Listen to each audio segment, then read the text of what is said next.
في تخرج غايته الزين والوجه الخجول، المطر والغيم والناس باستقبالها أقوى من ثقل العقل لو يخف من العقول. في سنحها والأداب هي عز رجالها، اللي يا سحابة الخير بدر الهطول من سنة وننتظر طلها وطلالها. في تخرج غايته الزين والوجه الخجول، المطر والغيم والناس باستقبالها أقوى من ثقل العقل لو يخف من العقول. في سنعها والأداب هي عز رجالها، والله إنها في درابها شيال الحمول، والحمول اللي أثقلت قال أنا شيالها. ما ترك بنته تروح الليالي لحالها، والله سكن عزمها يسوخ راسها الطايلة يوم طالت طالها. ضاويها الضاوية من الجمال إلى القبول، ينطفي ضوى القمر لو تغطي شالها. العذارى الأقبلت جاتهم نوبة ذهول، كن ربي خصها بالجمال لحالها، كن ربي خصها بالجمال لحالها.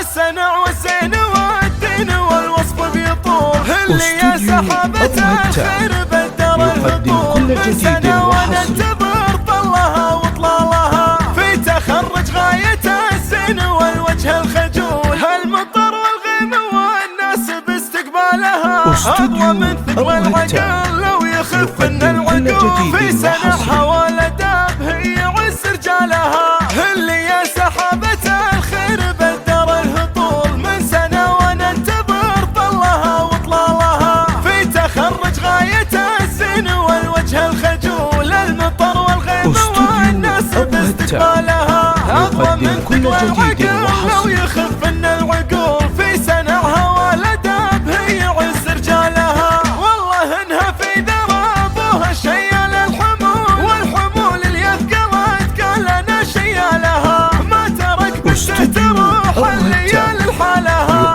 والله سكن عزمها يسوخ راسها للطايلة يوم طالت طالها. ضاويها الضاوية من الجمال إلى القبول، ينطفي ضوى القمر لو تغطي شالها.